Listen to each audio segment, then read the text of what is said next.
Eu acho impressionante, Léo, que esse site ainda tá no ar, assim, o Animation Meet, porque esse site eu descobri que ele existia quando eu estava na faculdade. Quer dizer que esse Isso era site, de década de 90? esse é década de 90. Eu fiz faculdade de 95 a 95 não, 96. 96 a 2000 foi quando eu fiz faculdade. Tempo. 20 anos atrás. É, e nessa época, eu lembro que esse site ele era um pouco mais ativo, né? E ele tinha uma série de notas de coisas de produção, né? E aí tinha essa seção de notes, né?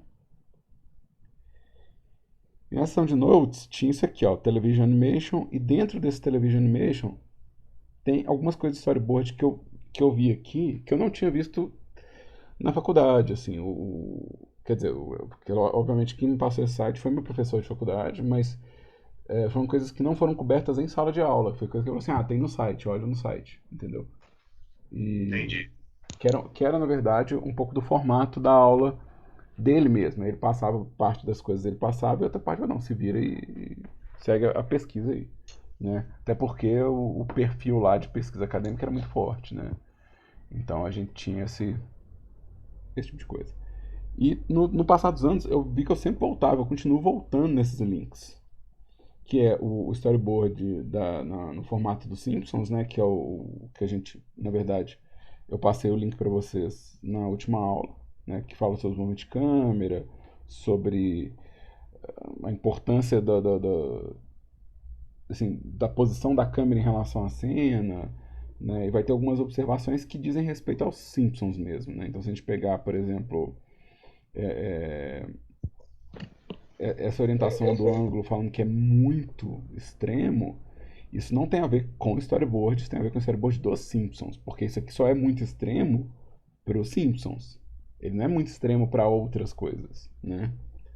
É, algumas coisas como abaixar a linha do horizonte, né? Que é algumas recomendações que são muito, muito interessantes.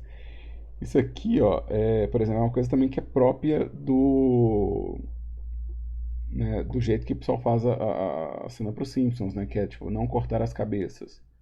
Se a gente vai ver filme, vai ver série, vai ver animação 3D, vai ver que, tipo, na verdade tem uma galera que corta, não tá nem aí.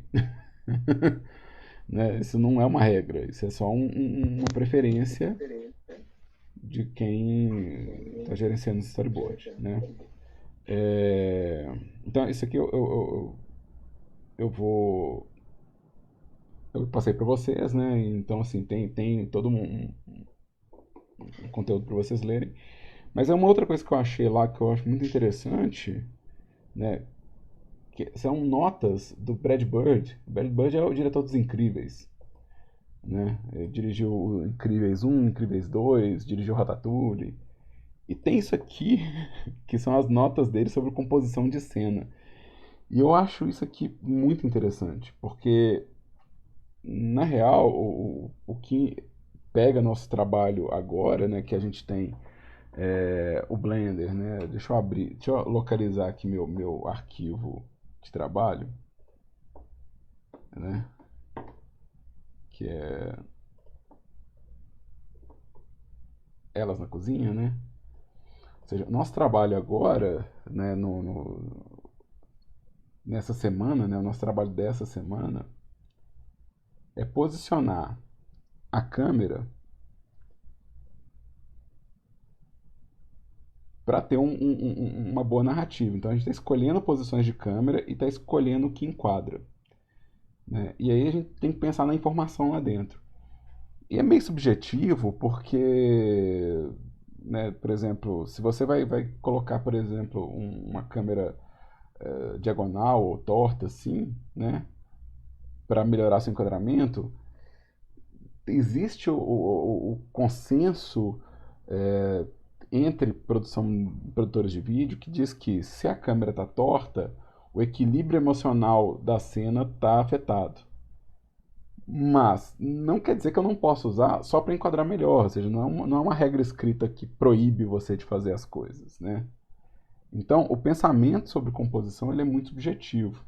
né? Tipo, por que que eu vou mostrar só ela e por que que eu vou mostrar, tipo, ela da cabeça, sei lá, do cintura pra cima, ou por que que eu vou mostrar só o rosto dela, né? Por que que eu vou usar uma lente que distorce mais ou menos, né? Deixa eu pegar uma 80 mm aqui e dar um zoom out.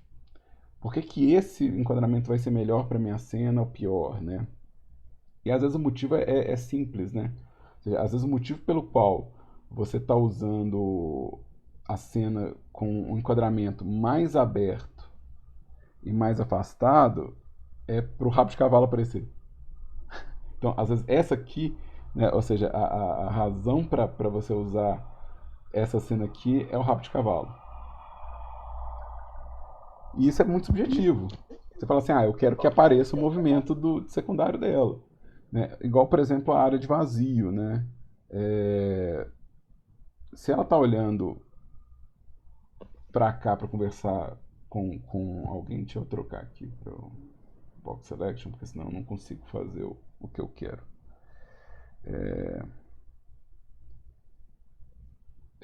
Esse aqui que eu quero, a ferramenta de desenho. Com a ferramenta de tweak eu não consigo desenhar enquanto faço as outras coisas, ela bloqueia. Mas, por exemplo, esse espaço vazio aqui, ó, ele não necessariamente ele é desperdício, porque é a direção para onde ela está olhando, né? Mas, se eu tipo, estou fazendo uma ação, né? Às vezes esse espaço ele vai ser incômodo em vez de conforto. E, de novo, isso é subjetivo, mas é algo que a gente tem que experimentar.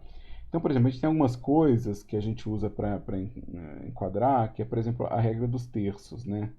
Você divide a tela em três partes e tenta colocar o olho dominante alinhado com um desses terços. Aqui ela está centralizada. Eu não vejo problema nenhum de fazer ela centralizada, né? Mas às vezes você vai fazer uma coisa tipo muito simples. Você vai tipo girar a câmera, mover um pouquinho. Deixa eu tirar isso aqui, ó. Isso aqui não vai me ajudar. Esse desenho não vai me ajudar agora, porque meu desenho muda de lugar. Eu vou usar da câmera, né, da visão de câmera, as, as linhas de composição. Tá? Então eu vou vir aqui em Viewport Display e vou pedir a regra dos terços aqui. Ó. Isso é uma das regras. Fala assim, põe o olho dominante, né, ocupando o alinhado tipo, com um terço da câmera. Né? Isso vai me dar um espaço, né, de direção para onde ela está olhando e vai me dar um alinhamento que às vezes é um pouco mais confortável. Né? Eu tava vendo. Nossa, eu não vou lembrar o nome da série. Eu tava vendo uma série que fazia o oposto disso. Em vez de colocar o espaço de conversa à frente do personagem, todo personagem tinha um espaço enorme atrás e, e espaço pequeno atrás. Então o vazio estava sempre atrás deles. Isso é uma série coreana que eu vi, eu não vou lembrar o nome. E eu achava super interessante, falei, gente, nessa série todo mundo que está conversando com alguém tem um espaço vazio atrás. E era a mesma regra dos terços, assim. E aí você fala, tá vendo? Isso funciona, ficou bonitinho os enquadramentos, conta uma história e me dá uma sensação. E dava uma sensação de que o povo tava exprimido, sensação que o povo tava, sabe, tipo, todo mundo tava num aperto. Que era tão interessante, porque, gente, não parece que a pessoa tá com folga para falar. Parece que ela tá apertada para falar. E tinha muito espaço vazio na cena. Que eu acho muito interessante. Então, assim, de novo, isso aqui é subjetivo. Mas é algo a se pensar. Ou seja, o fato de eu colocar o personagem, né, ocupando metade da tela e falar que metade da tela é vazio, quer dizer que tem muita coisa para frente dela, quer dizer que você está dando só um espaço para ficar confortável, quer dizer que você está contando alguma coisa que está no fundo. O que está no fundo é importante, o que está no fundo, ou seja, isso aqui que aparece é importante, por que que isso está aqui? tem umas cenas que são super legais de olhar isso. É, no Forrest Gump, cara. No Forrest Gump não. No Náufrago. No Náufrago, quando o personagem principal tá conversando com a ex dele, que ele volta pra cidade, ele vai conversando com a ex, nas conversas entre ela e ele, ou seja, entre os dois, que é o antigo casal, né, que é o personagem do Tom Hanks, o personagem da Ellen Hunt, tem sempre uma foto do casamento. Então, assim, entre todos os diálogos que eles têm, tem uma imagem do casamento dela bloqueando, assim, tampando. Então, eles já estão contando visualmente que o casamento é um obstáculo entre os dois. Que é muito interessante. No Super 8, todas as cenas que tem o protagonista, né, o menino que faz as maquiagens, e a menina, né, antes da gente descobrir que existe um triângulo amoroso, tem o garoto gordinho aparecendo entre os dois, às vezes fora de foco, no fundo. E é muito interessante que eles põem um personagem entre os dois, sabe? Tipo, tem um personagem que aparece entre os dois personagens. Ou seja, essa informação ela não não precisa achar que não tem ninguém lendo essa informação. Alguém pode estar lendo essa informação. E se eu sei disso, eu posso colocar, por exemplo, esse olho em um terço e essa xícara em outro terço. Ou seja, eles passam a ser elementos que competem por informação no enquadramento, né? Ou então a direção do olhar dela, né? Por exemplo, alguma coisa que está na janela, né? Está sendo informada, tem algo no fundo, algo lá fora que é importante. Então, ou seja, esse espaço ele não tem que ser necessariamente porque ele está vazio de personagem, ele não quer dizer que ele é vazio de informação, né? E se ele é vazio de informação, eu posso estar falando exatamente sobre uma solidão ou sobre algo diferente. Então, isso é um aspecto de composição que eu acho interessante. E que, na verdade, eu comecei a descobrir por causa desse... Por causa exatamente desse PDF, assim. Porque o que acontece é que ele pega uma cena que é originalmente desenhada, né, para ter, sei lá, muito espaço vazio, mas sem nenhuma informação, ou então um ângulo muito achatado, e ele fala, não, vamos mudar isso aqui para criar dinâmica, né? Vamos abaixar o ângulo, vamos distribuir uns personagens em cena. Então é ele revisando todas as tomadas, tentando achar enquadramentos melhores pro storyboard do Rei do Pedaço. É muito interessante. Deixa eu pegar aqui. Então aqui, ó, tipo assim, ele está abaixando o ângulo da câmera e torcendo a câmera para ter uma dinâmica maior, para ter uma diagonal melhor aqui na visão do personagem, né? Ter um espaço de ação melhor, né? Ele vai fazer isso em quase todas as tomadas, assim, tipo assim, ele vai mudar aqui, né? Às vezes em algumas ele vai fazer um ajuste simples, né? Que, tipo assim, abaixa a câmera, então corta, né? Tira o excesso. E aí eu pensando, pô, esse cara aqui tá fazendo um show de TV. E aí vem o pensamento do Dan. Que nem é um show com acabamento tão top assim. E tem toda essa preocupação.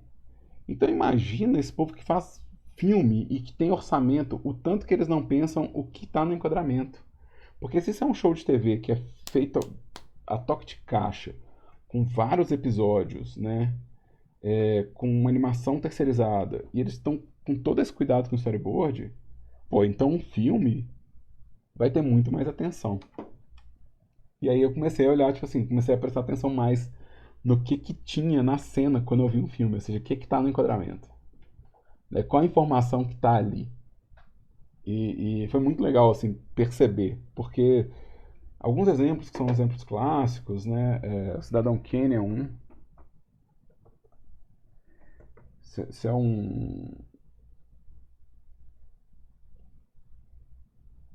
um filme clássico que trabalha com a composição de cena assim de um jeito muito muito louco assim. É muito bizarro o que esse povo faz com com composição. E o tanto de teoria que a composição de cena que esse filme usa porque ele usa, tipo, demais da composição. Quem tá falando em primeiro plano, quem tá falando em segundo plano, o que tá aparecendo no fundo, qual que é a imagem né, que tá mostrando, ou seja, qual que é a cadeia de informação, qual que é a diagonal de informação. Tem uma cena que é...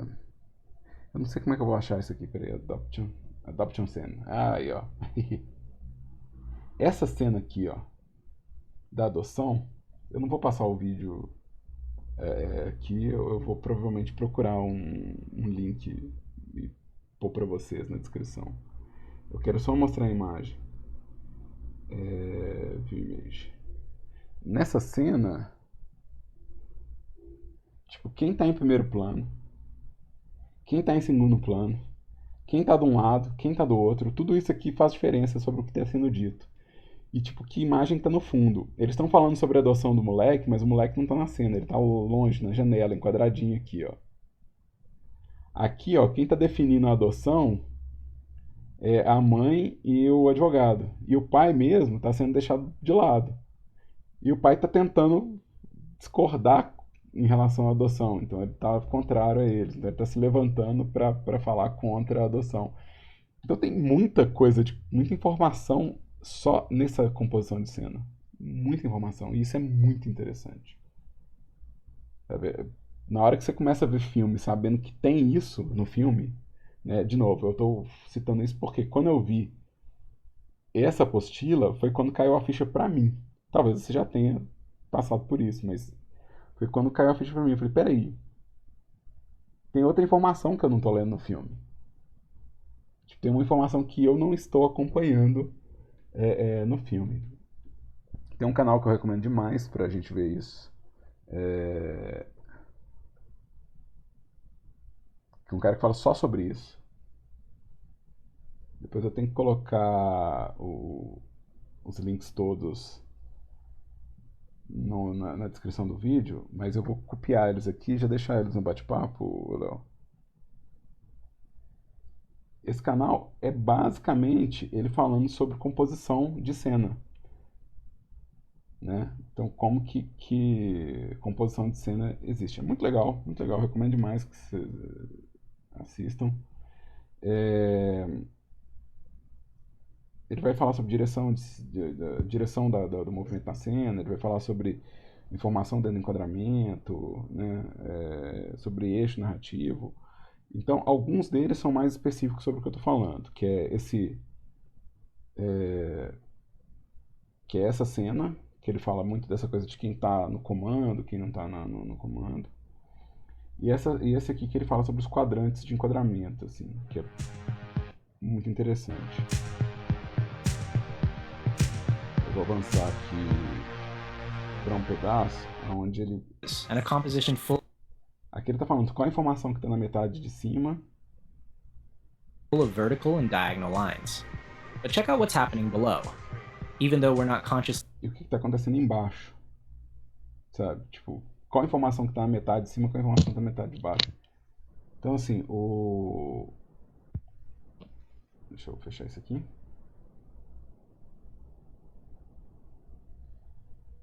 De novo, eu vou deixar esses documentos todos disponíveis, né? Vou copiar os links e subir, tá? Mas aqui por enquanto eu quero colocar esse link aqui para você, que é onde eu peguei os PDFs.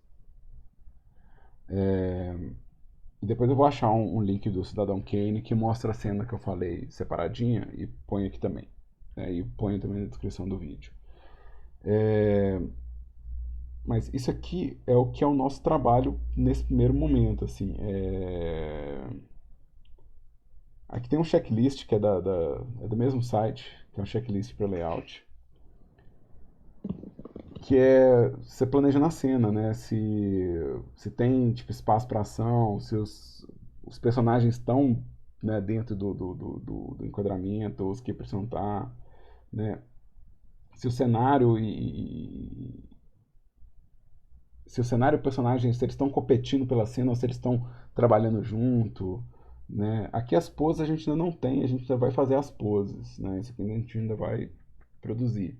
Mas é a mesma coisa, as poses que você está colocando no seu layout, né, na construção desse enquadramento, elas têm relação, né? Tá tudo legível, né? As silhuetas são legíveis, né? Tem contraste na cena, né? Tipo, contraste, tipo assim, muita informação, pouca informação, muito áreas claras, áreas escuras, né? Tudo isso a gente vai seguir como guia de composição, né? Então, aqui, ó, eu não tenho ainda o planejamento de iluminação, né? Mas se eu ligar aqui a minha, o meu render, né? Não tem luz nenhuma, então tudo está escuro, então não tem contraste nenhum, né? Se eu colocar aqui uma lâmpada, eu vou colocar aqui uma lâmpada qualquer, vou colocar um point light. Eu coloquei aonde esse point light? Deixa eu vir aqui.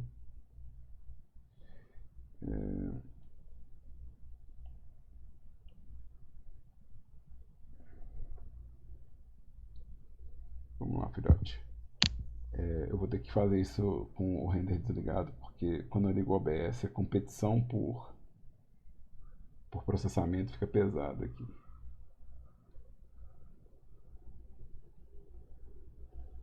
E eu acho que eu pedi para ele não mostrar as luzes. Eu quero que ele mostre as lâmpadas light. Beleza. Ah, eu já tenho umas lâmpadas aqui, na verdade. Deixa eu apagar elas.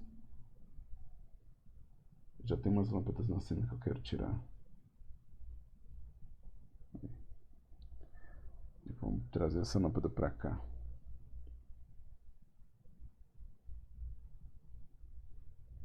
Aqui, ó, eu vou fazer uma outra coisa também. Eu vou ligar o Passepartout pra gente ver realmente o que eu tô enquadrando, né? O que eu tô enquadrando é só isso aqui, ó. E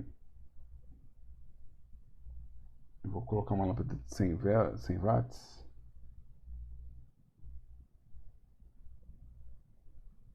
Que não deu em nada. Deixa eu conferir se é, tipo... se tem alguma configuração que eu tô...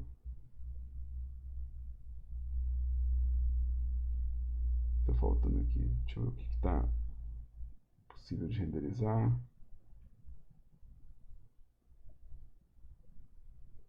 Ela tá ligada para render. E nesse aqui eu quero ligar as lâmpadas também. Aí. Ah, por isso que não. Por isso que eu não tô vendo. Então assim, aqui ó, por exemplo, se eu colocar a lâmpada pro lado de cá, eu estou favorecendo o cenário claro e ela no escuro, né? E se eu trouxer a lâmpada para frente, ou seja, lembrando que essa lâmpada é uma lâmpada com raio controlável, né? Ou seja, eu posso limitar essa lâmpada para afetar mais ela do que o cenário, né? Ou seja, favorecer ela em relação ao cenário. Então, por exemplo, vou reduzir aqui a intensidade dela e aproximar ela aqui. Também eu vou reduzir a distância que ela pega. E vou abaixar ela aqui. Ou seja, aqui ó, vai começar a acontecer o que eu estou falando mais sério. Eu queria controlar um pouquinho melhor o meu fall off.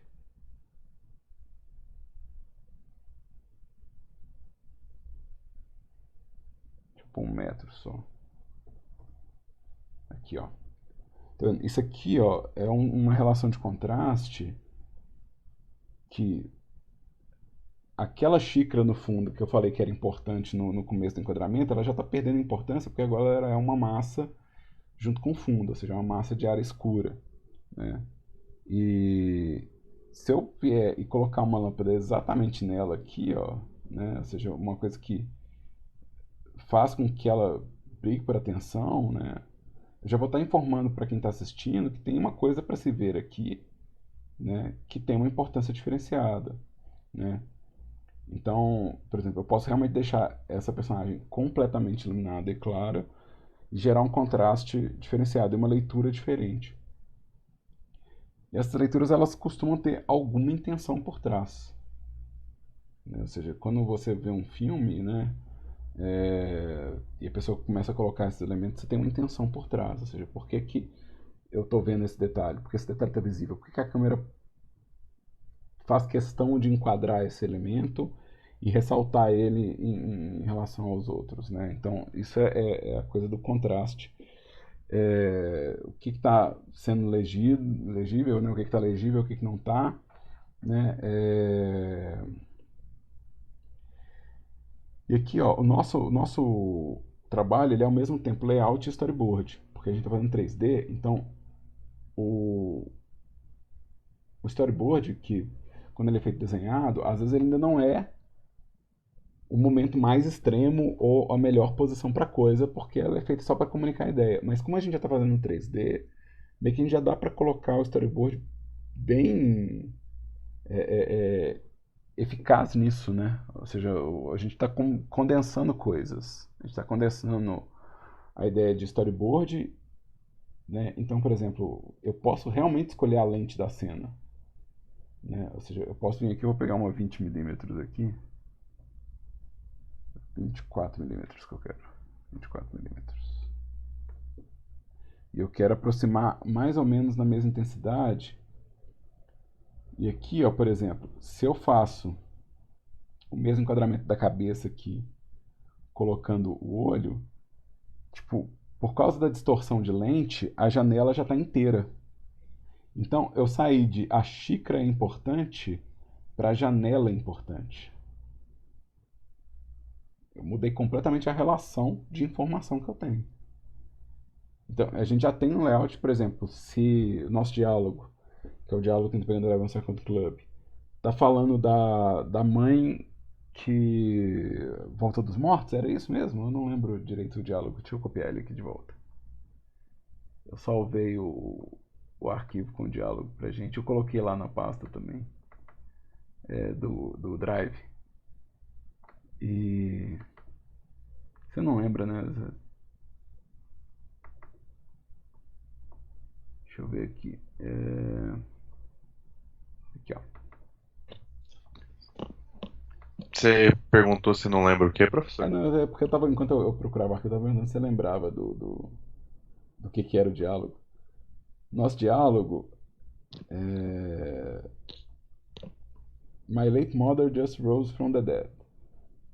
Bom, meu inglês não é top, não. Então, desculpa aí, pessoas que sabem inglês melhor do que eu. Ou então, pro Léo que tá assistindo aqui ao vivo comigo. Isso aqui, Tranquilo. ela levantou dos mortos, é isso mesmo? My late mother just rose from the dead. Ah, my late. My late. Deixa eu aumentar aqui. My late. Esse late que eu tô estranhando. Pois é, My late mother, pra mim, né, eu vou conferir depois, mas na minha cabeça isso quer dizer que minha mãe que já passou, né, que já deu vaga, j- tipo, voltou dos mortos. E, surpresa, ela é o diabo. O que acontece? Se essa cena acontece, por exemplo, não na casa, na cozinha, mas ela acontece, por exemplo, é, é,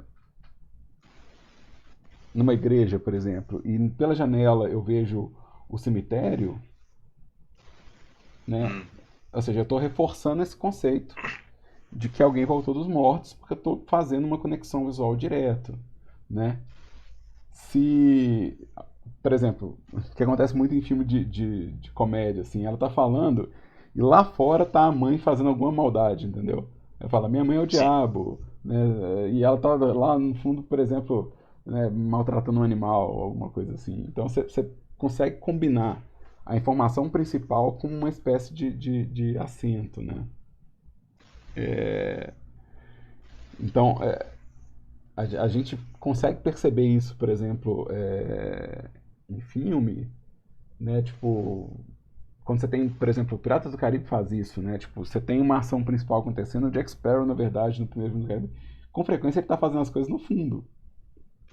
Tipo, ele tá, tipo, fazendo as ações complementando o que está sendo dito aqui, entendeu? Então essa é uma coisa que o fato de eu incluir uma janela, né, dentro de um enquadramento pode representar isso. E como eu estou fazendo 3D, eu posso realmente já ter a medida e a proporção correta dessas coisas. Ou seja, essa janela pode ser realmente o tamanho de janela que eu tenho, e pode ser exatamente a proporção. Ou seja, eu posso definir as medidas desse cenário enquanto faço o storyboard, que é muito útil.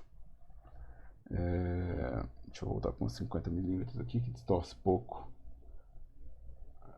né, a cara da personagem. Você vê que quando eu pego uns 50 mm, eu tenho a proporção do rosto é mais agradável, né, a proporção do rosto é mais suave, mas eu perdi bastante desse espaço aqui, ó, né? E não que não dê pra fazer, por exemplo, a mosquinha que tá enchendo o saco na janela, né? Tipo, então, né, colocar uma informação nesse sentido, né? Mesma coisa se eu fizesse, por exemplo, o contrário. Se eu vier aqui e ela tá falando, mas eu tô deixando, tipo, a geladeira no fundo, né? Vamos pegar 24 mm de novo, né? E a geladeira que tá no fundo, né? Se eu forçar essa distância, né?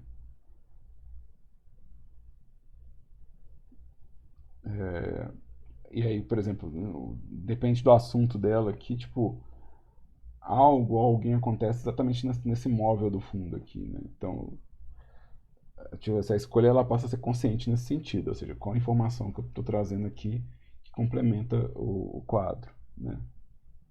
E essas informações elas também podem ter hierarquia de ordem de leitura, né? Tipo, o que está na frente, o que está atrás, né? E também pode ter tipo direção, né? Tipo, para onde as coisas estão apontando, né? Ou seja, as coisas que estão atrás aqui estão apontando para ela, né?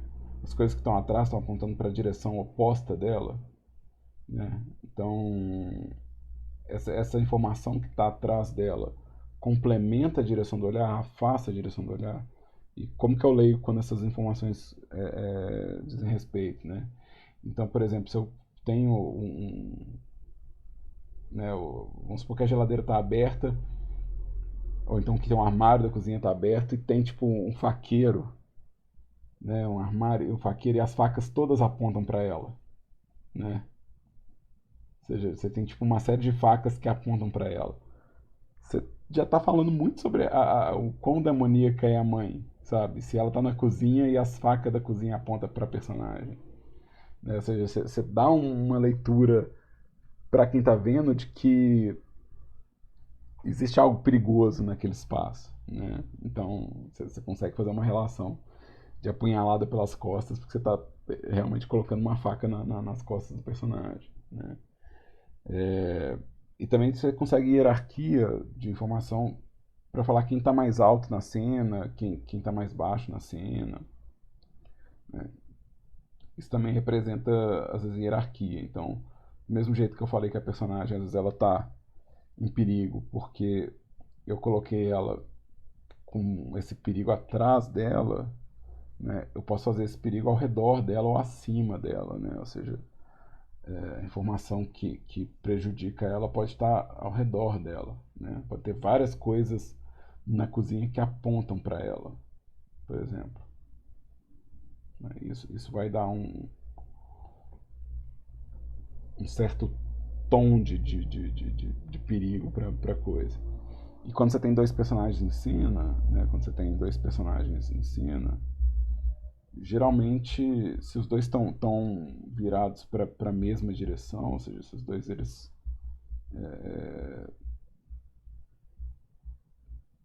deixa eu virar, e eles estão mais ou menos no mesmo nível de altura, você não tem hierarquia nenhuma entre eles. Mas a partir do momento que você tipo, abaixa a câmera, né? E tipo, resolve tipo a altura do personagem em cena, né? Ou seja, eu estou aproximando é, as duas personagens elas estão na mesa, né? Se você olhar aqui, as duas elas estão na mesa. Nenhuma delas está tipo super afastada. As duas estão no mesmo espaço. Mas essa daqui, ó, ela tá em primeiro plano e ela tem uma altura, um comando em cima do outro. A gente usa muito isso aqui para representar chefe e subordinado, né? Tipo, quem manda e quem obedece. Né? Dá uma sensação de poder, mesmo as duas tendo levantado, o fato de você colocar ela em primeiro plano e mais alto, isso dá uma sensação de poder diferente, né? Então, se no diálogo, por exemplo, que você está fazendo, vamos supor que essa personagem aqui, ó, ela tá conversando, mas ela tá fazendo coisas da cozinha. Ela tá, tipo, pega um prato, traz pra cá, ou seja, ela tá fazendo alguma ação aqui. Enquanto essa daqui tá desabafando, né? Você tá criando um personagem que você vai ter o foco da ação, que você vai estar sempre acompanhando como referência de quem está falando, né? E a outra que está mexendo, você pode fazer ações que complementam o que ela está falando, ou seja, ela pega é, é, né, tipo assim, você está falando de uma pessoa que morreu e voltou à vida, por exemplo, né? Ela pode pegar uma comida que tem cara, sabe? Ela pode pegar um peixe, mas um peixe que tem a cara ainda e colocar na mesa, né? Ou seja, você cria uma situação que é desconfortável de ver, assim, você tá falando sobre coisa que morreu e voltou à vida e você tá pondo uma coisa que tá morta mas que ainda tem a cabeça, né? Então a escolha do prop, né? A escolha do que você tá mostrando, a escolha do elemento, né? Então, por exemplo, ela fala que é o Devil no mesmo momento que a menina, que essa outra personagem corta algo, né? Então, assim, ela pode estar pegando um cutelo e na hora que ela fala que é um devil, ela vai lá e corta a fruta, por exemplo. Ou seja, ela fatia algo na hora que a fala de devil acontece. Né? E na sequência ela pergunta, né? Deixa eu ver aqui, deixa eu voltar pro diálogo. Deixa eu puxar ele de novo. Na escrita sobre pitch. Isso aqui é da outra aula, deixa eu fechar.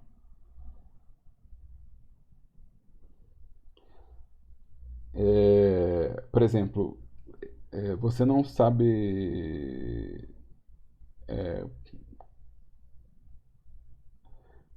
com certeza que ela é uma ladra, né? Por exemplo, se ela está procurando alguma coisa em casa, por exemplo, se você está falando de alguém que pode ou não ser um assaltante, ou se ela está definindo, não, você não tem certeza disso, mas você tem certeza que ela é um assaltante. Se está falando sobre assalto, ela pode estar procurando alguma coisa na cozinha e não encontrando.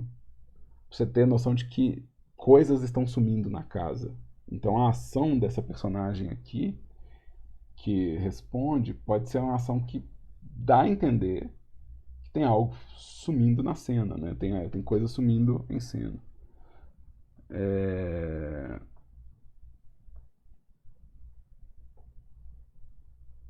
E, e aí vai, eu não vou cobrir tudo porque né, tem que deixar espaço para vocês. Mas, por exemplo, se você for pensar nessa mesma lógica, tipo, como que você mostra que essa personagem tem certeza que a mãe é uma ladra? Você tem uma notícia no jornal, você tem é, é, é, é, ela descartando algo que era da mãe na cena, né? Ela jogando fora algo que era da mãe, né? Então, assim, você vai construir a narrativa. Por exemplo, numa produção mais longa, né? É, você pode ter uma cena que essa menina ganhou um presente e é porque o presente foi dado como algo raro, né? E aí depois ela descobre que não, que é uma quinquilharia. Então, aquilo que ela carregou por anos como lembrança da mãe, quando a mãe retorna, ela descobre que não tem valor, que era uma mentira. Então, ela tem com ela uma prova de que a mãe é uma mentirosa, né?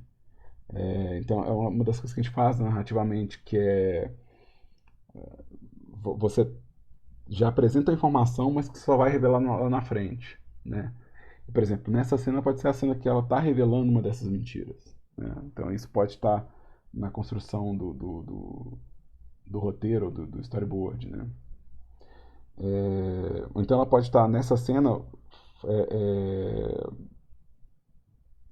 falando sobre a fuga dela, né, sobre o fato dela ter deixado fora e ao mesmo tempo que ela joga algo fora também, sabe? Então você pode combinar essas ações para poder reforçar, né?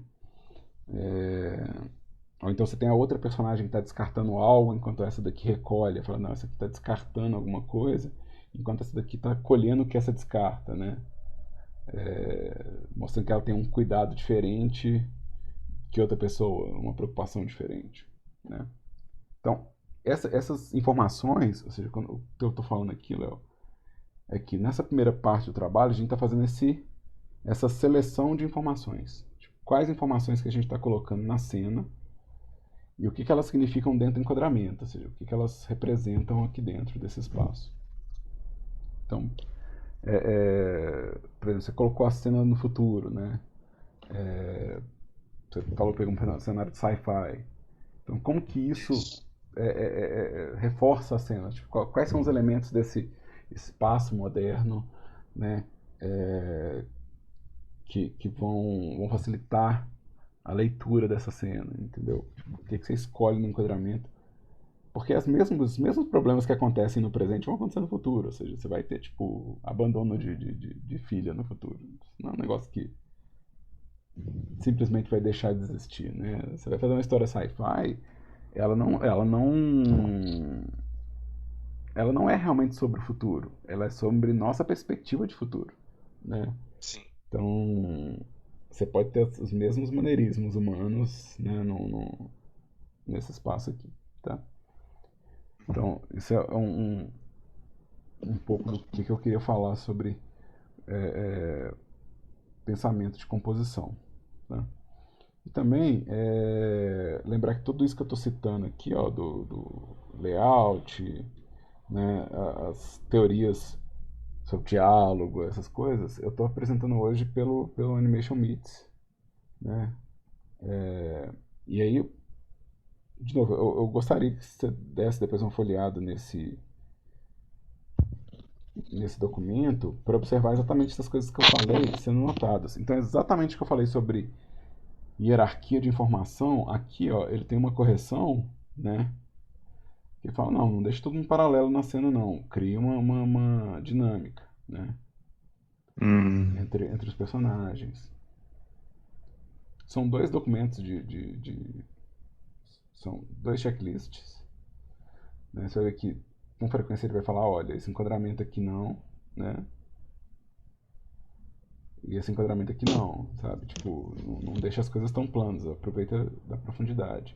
Como a gente está fazendo 3D e tem controle da lente, fica muito mais fácil pra gente ajustar esse tipo de enquadramento, sabe? A gente muda a câmera de lugar, pô, né? E aqui você vê que tem muita revisão sobre espaço vazio.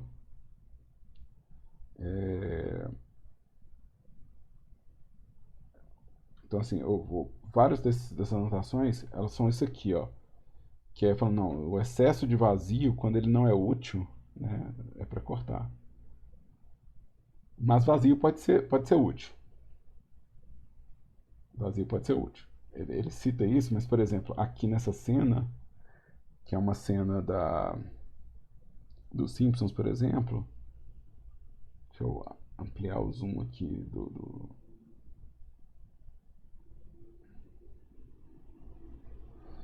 que é para enfatizar a solidão da Lisa em relação à turma do colégio, você tem essa informação aqui embaixo, que é a Lisa, essa informação que vai ser, tipo, os outros crianças do colégio, um corredor vazio.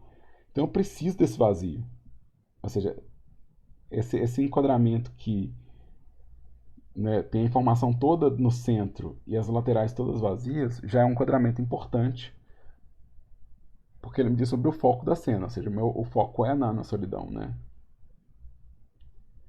Então é tudo o que está escrito aqui, tá? É o que eles falam sobre isso. O, deixa eu vou fechar esse daqui porque eu vou deixar esse link aqui, né? Esse é o link que eu vou deixar no vídeo. E o que eu tô vendo foi esse checklist, da Spunko, checklist de layout, né? Foi esse storyboard da bandeira Simpsons, esses dois arquivos, que na verdade você tem uma versão unificada deles aqui, ó, que é o breadboard na composição. É o mesmo arquivo, só que sem estar dividido em duas etapas, tá? Tem outras coisas também, né? Se for olhar aqui nas teorias de layout, eles vão falar sobre coisas de produção para TV, sobre o uso de Xerox. E se for aqui nos outros blocos também, você vai ter coisas sobre atuação e sobre... né? Então aqui, por exemplo, você tem um doc sobre Acting for Animation, né? Que é assunto nosso, né? Então você tem o Eric Larsen falando sobre atuação para animação. Então é uma boa... Isso aqui é um bom repositório de coisas para a gente pesquisar aqui, né? Isso aqui vale a pena dar uma conferida nos documentos que tem nesse site, né? E mais tarde, né, se você puder assistir também os vídeos do Frame Paint, que ele vai mostrar essas blocagens de cena, né? Ele vai mostrar sobre geometria de cena,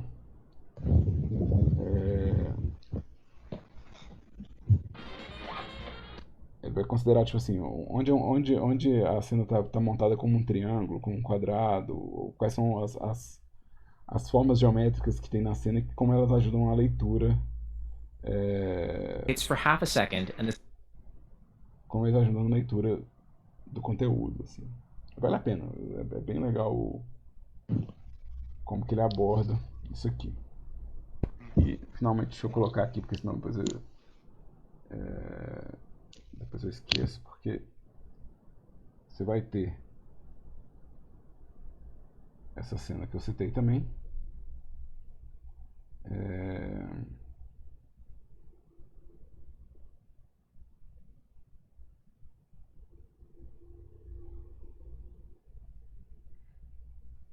Vou deixar aqui até a propaganda do seu crie seu próprio logo. Eu vou deixar um link para a cena também do Cidadão Kane, que foi outra coisa que eu citei, que pode ajudar você a compor sua cena melhor, assim. A gente não está fazendo nada tão elaborado, assim, a gente está fazendo uma cena relativamente mais simples, mas a gente consegue aplicar vários desses princípios numa cena simples. Assim, a gente consegue deixá-la mais interessante. Certo? Certo. Tranquilo. Eu vou deixar essa parte gravada, tá? Eu vou subir essa parte no YouTube. Mas eu preciso que você trabalhe. Então, o nosso resto de aula, eu preciso que você ponha a mão na massa, que você tente montar a cena. Então você pode usar a Carlos, você pode usar a senhorita Carlos, você pode usar a Paty. Tá de boa. A gente tem algum tempo. Eu vou pedir pra você usar esse tempo pra tentar colocar tudo num arquivo só de Blender pra ver se você não vai ter dificuldade com essa parte. Tá? Ok. O link para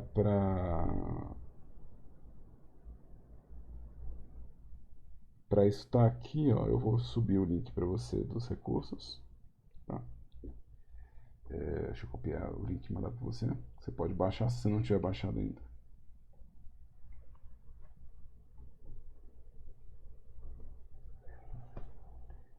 E de novo, essa é uma aula prática, então se você está vendo aí no YouTube no futuro e viu essa gravação toda, quero só lembrar que a gente está parando a gravação porque vai entrar numa parte prática da aula aqui. E eu volto a gravar se tiver alguma dúvida e eu tiver que responder. Tranquilo.